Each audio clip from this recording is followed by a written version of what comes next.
समजा दिवाळीच्या सर्व नागरिकांना मनापासून शुभेच्छा. दिवाळी या सणाला अनन्यसाधारण महत्व आहे. दीप, रांगोळी, फटाके वाजवून नवचैतन्य निर्माण करून अज्ञानाचं ज्ञानावर, अंधारातून प्रकाशाकडे विजय मिळवणारा सण म्हणजे दिवाळी. आणि या दिवाळीचं औचित्य साधून आज या ठिकाणी मी मनापासून शुभेच्छा तर देतोच, परंतु प्रदूषणमुक्त दिवाळी असावी असा संकल्प आपण या दिवाळीला करूया. कारण खऱ्या अर्थानं या भूतलावर प्रदूषण फार मोठं असल्या कारणाने नागरिकांना वेगवेगळ्या आजाराला सामोरं जावं लागतं ही वस्तुस्थिती आहे. त्यामुळे फटाके वाजवताना प्रामुख्यानं पालकांनी याची जबाबदारी किंवा कटाक्षानं ते पाहायला पाहिजे. कारण ही जबाबदारी आपली आहे. त्याप्रमाणे फटाके वाजून सण साजरा केला जातो, त्याप्रमाणे प्रदूषण केल्यामुळे या पर्यावरणाला हानी होते, हे तितकंच महत्वाचं आहे. आजच्या या दिवाळीच्या अनुषंगानं कौटुंबिक कलह, त्याचबरोबर संवाद, त्याच मित्रपरिवार, आप्तेष्ट यांच्यामध्ये हितगुज करणारा हा सण आहे.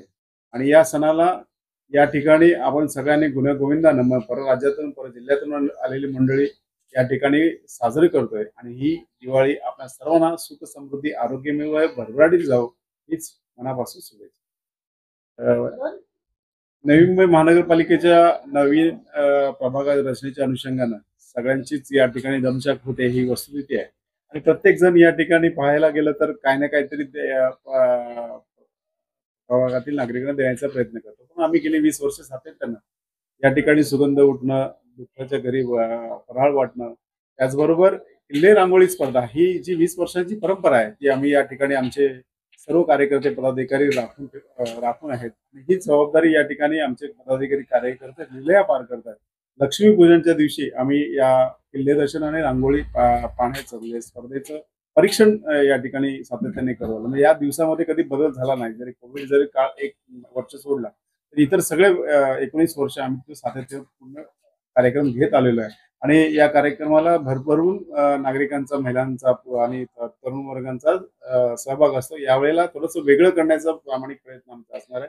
निवडणूक डोळ्यासमोर ठेवून आम्ही कधीच काम केलं नाही. काही लोकांनी पाहिलं असेल तर स्पर्धात्मक या किल्ले रांगोळी स्पर्धा ठेवलेल्या आहेत.